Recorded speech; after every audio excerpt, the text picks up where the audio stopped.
Alright mga boss, mga sir, magandang araw po sa inyo, magandang umaga sa inyo. Medyo umuulan na ngayon, no? Pero habol natin itong presentation. House and lot po dito sa San Antonio, Zambales. San Antonio, Zambales ay about 2.5 hours from Metro Manila. Malapit, maganda ang coastal area ng San Antonio, Zambales. In fact, nandito yung pinakasikat na pinupuntahan ng mga turista. Diyan po sa Anawangin ko, pati yung Pundakit. Maraming magagandang beaches dyan.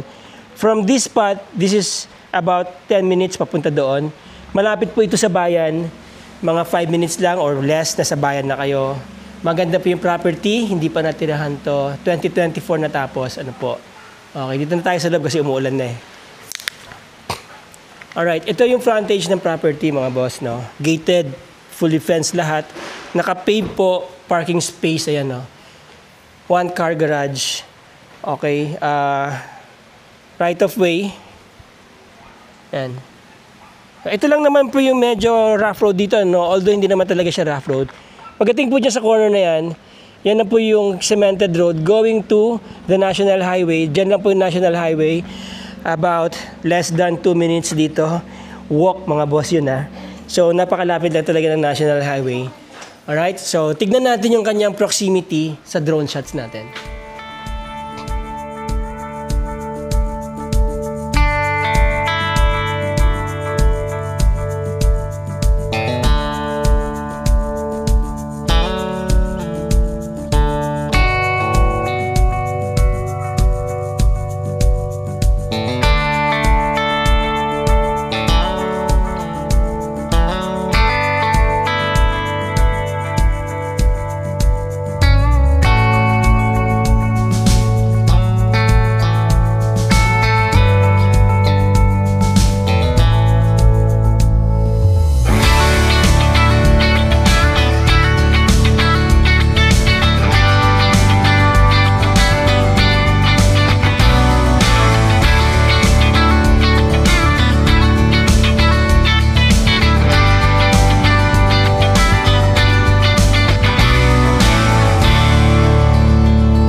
So okay, mga boss, mga mama, mga sir. Ito yung bahay.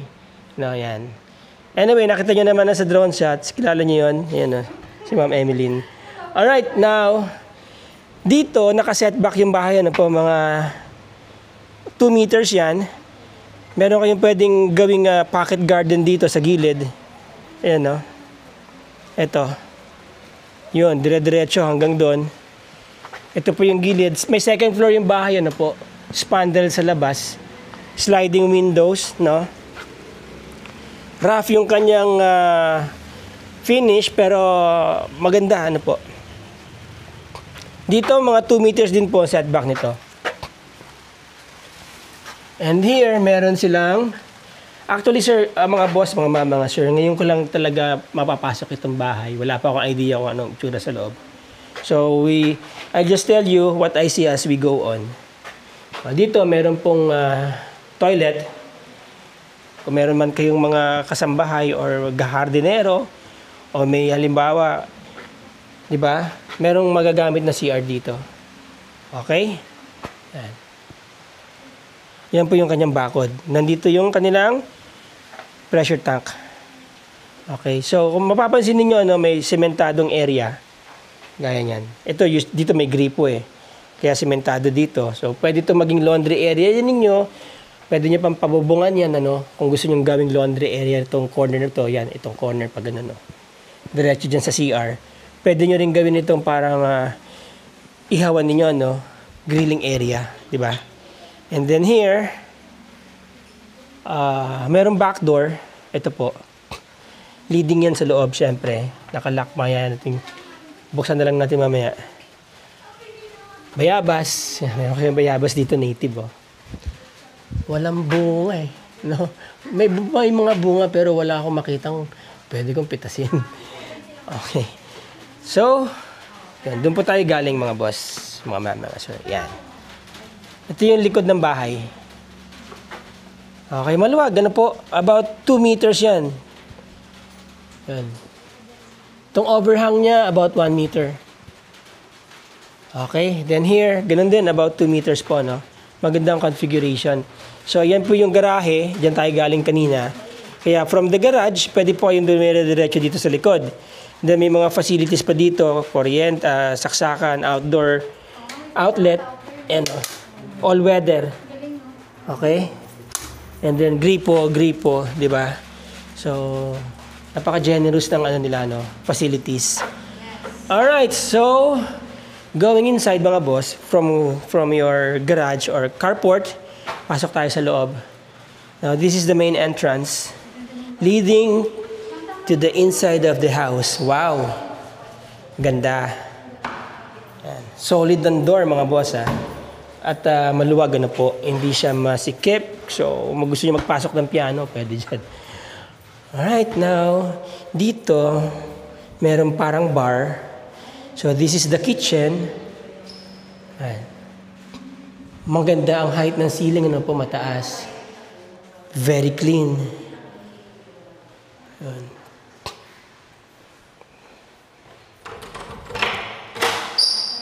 Smooth ang bukas ng mga pintuan. Wala siya yung parang gumagasgas sa sa tiles, no. Ayan, no. Smooth, no. Ang gagawin niyo diyan, maglalagay na lang kayo. May nilalagay dito na parang para sa insect, and then stopper para hindi tumatama to dito. Sobrang smooth kasi, di ba? Pag hinto lang siya diyan. Alright, so dito tayo galing kanina, di ba? Ayan. Yan yung bayabas. So, ito ang cabinetries. Ano po? Ito magiging kitchen ninyo. This is where your stove siguro, or refs. Pwede po dito. Stove. Cooking range, ano po? Yeah, cooking range. So, this is the vent, sir. No, outlet, no? Meron 222, sir. May 110. 220 yan. Wala siyang 110. Meron no, pero tinagyan namin. Diyan pa yung mga wire siguro. Yung tutitirahan sa mga namin ito. Pero po yung yung transformer niya, may sariling transformer. Wala, meron. Wala. Meron ito noon. Pero meron siyang wire for 220 sana. Generator po, meron. Generator. May power panel dito para na yun sana. Double throw switch. Opo. Sige po, ikot ako mamaya. Anyway, ang ganda ng kanilang ng layout po nitong kitchen, ano po. So, bastante yung mga outlets ninyo, hindi kayo mabibitin. Actually, kung gusto niyo, pwede pa kayo magpalagay dito ng hanging cabinet, ano. Yan. To add more storage, then ref dito. Alright? Maganda rin ang mga switches niyo. Puro heavy duty. Ayan. Alright, so maganda ang layout na po ng kitchen. Very nice. Okay, now, dito sa baba, meron tayong isang room. Tapos powder room to, ano ma'am? Yan, powder room. Ayan. Ganda. No? Ang ganda po ng layout, no? Ayan. At talagang puro puti lahat. Then, ito yung pinaka main door. So, ito yung pintuan sa garahe. Ito yung main door. Nakasusi. Ha? Nakasusi sa kanila. Okay, anyway, yan po yung main door. Merong picture window dito. Picture window daw kasi hindi siya namumove. Now, sliding window. Okay. Alright, mga boss, mga ma'am, mga sir. Hulaan niyo kung bubuksan ko to lahat ng bintana. At bubuksan ko rin to. Siyempre, mainit eh. Yan. Yun. Now, pagbukas ko ng bintana na to, doon pumasok yung hangin. So, ibig sabihin yung hangin, either coming from there or coming from here. Kasi yun lang naman po yung movement ng air eh. Ito. Right? Yan. So, maluwag po yung garahe, ano. And, akit tayo sa taas. Meron ditong dito po yung kanilang circuit breaker. Ano. So, ito yung mga distribution.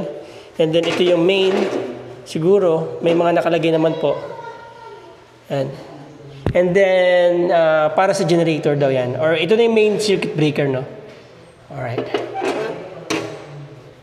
Nice! Pati yung pagkakagawa po ng electrical wirings, standard, American standard. Actually, the house is American standard. Yun. Okay? Akit tayo sa taas, mga boss. Napansin ko yung hagdan nila, meron ng carpet, no? May nakadikit na carpet. Kaya kailangan nyo ng vacuum cleaner dito kapag nag-move in kayo. Wow. Ganda. Okay. Nice. So sa baba may isang kwarto. And then dito sa taas, carpeted Nice. Carpeted po siya, no? Carpeted. Alright. And then here, dito nyo papalagay yung inyong built-in cabinet. Yan. Tapos, ito, maluluwag pong bintana. Maluluwag, malalaki. Yan, Yan yung kalsada. Malalaki ang mga bintana nila, mga boss, no? Mataas ang ceiling. This is about 15 feet siguro yan. 3 meters. And then here, another room. Mas maliit ito, although meron siyang built-in, bintana dito sa balcony. Yan ang balcony. Ayun, may view dito ng bundok. Ganda. Oo. Alright. And, tignan natin yung balcony. Yan. Mabuti pa pakita sa screen sa akin. Ayan. Bulaga! Asan? Asan? Okay. So, ayan. Wow. Spandrel yung labas, no? Maganda stain. Hindi. Maganda rin yan. Bago pa po yung kanilang mga... Wala akong nakikitang problema sa bubong, mga boss. No? Ito, medyo hazy ngayon. Umaambon, umuulan. Nakita nyo, blue sky. Tapos dito, bumabagsak ang ulan.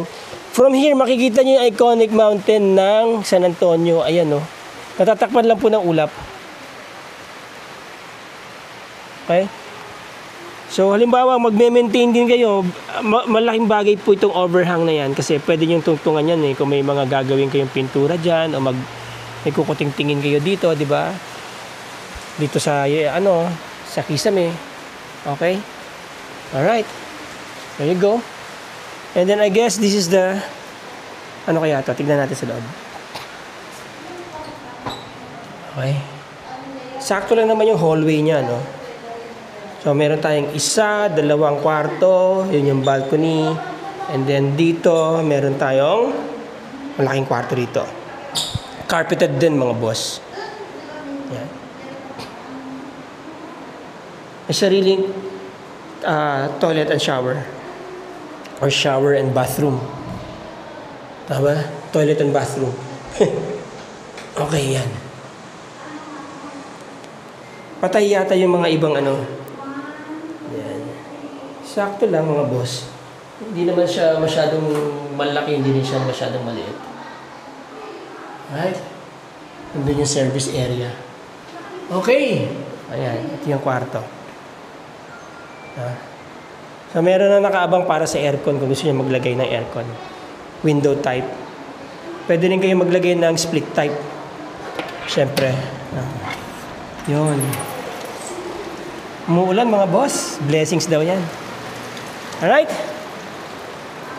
Okay, nice. Tignan po natin yung isang kwarto. Pangatlong room to. Dito yung common toilet and bathroom.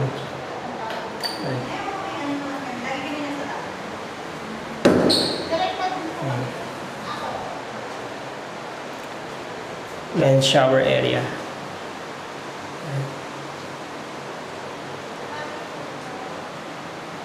Okay. Nice.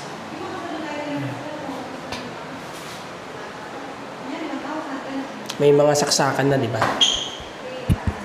Pwede kayo magpalagay daw ng 220. Pa-check nyo na lang po sa ano.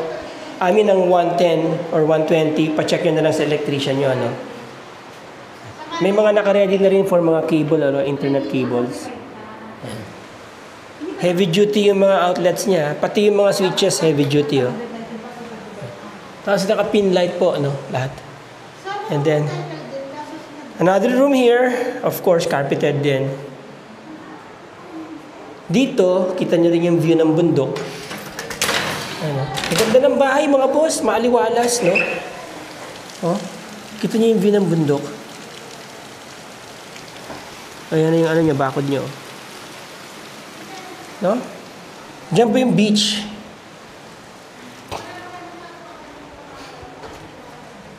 Alright, so ito, room. Ito, cabinet. Palagay kayo ng cabinet yun. Pintuan na lang yan, no? Tapos mga shelves. Di ba? Pwede nyo rin palapatan ng kahoy, no? Or ng WPC. Or aluminum, di ba? Ganda. Okay. So, there you go, mga boss, mga ma'am, mga sir. Punta tayo sa pricing. Magkano to? Alright, there you go, mga boss, mga ma'am, mga sir. Medyo basa na naman tayo ng pawis kasi medyo humid ang panahon eh. Tsaka ganun po talaga tayo, laging pawisin. So, anyway, again, ang property po is located in San Antonio, Zambales. This is about 2.5 hours drive from Metro Manila. 2 to 3 hours, sabihin na po natin, ano, malapit po ito sa mga magagandang beaches. Malapit ito sa palengke. Actually, pwede nyo lakarin ng palengke mula dito. Kung gusto nyo mag-walking, ano po, may river na pwede nyo puntahan. May mga nagpapaupa na po dyan. Walking distance lang din po dito. National Highway, walking distance lang din po. Ano po. So, technically, the property is very accessible. Malapit po yan sa school, sa high school dito. Okay, nearest university dito, siguro Olonga po na or Iba, ano po. That is about, Iba is about 25 minutes away from here. Olonga po is about 45 or 40 minutes away from here. Okay, again, Metro Manila is about 2.5 hours to 3 hours drive from here. Alright, so ang property po ay nasa 204 square meters. Mga boss, mga ma'am, mga sir. 2-story, merong isa, dalawa, tatlo, apat. Merong isa, dalawa, tatlo, apat, lima. May 5 bedrooms po ang property. Merong sariling toilet and bath, yung pong master bedroom. And sa baba may isang toilet and bath. May common CR pa po dito, common toilet. Dito po sa labas, ano po. Tapos sa taas meron ding isa. So, alright, so ang property may 204 square meter lot. About 340 to 360 square meters po ang floor area. selling for 8.5 million mga boss, mga man, mga sir. So yan po, yan ang selling price ng bahay. 8.5 million, maganda ang location, maganda yung property, solid ang bahay mga boss, mga man, mga sir. Yung mga interesado dyan, kontakin niyo po ako, tripping tayo dito. By the way, clean title po yan ha. So yung mga interesado dyan, kontakin niyo lang ako, nandiyan ang aking contact details sa screen. Again, maraming salamat sa inyo mga boss, mga man, mga sir. Till the next video. Ciao.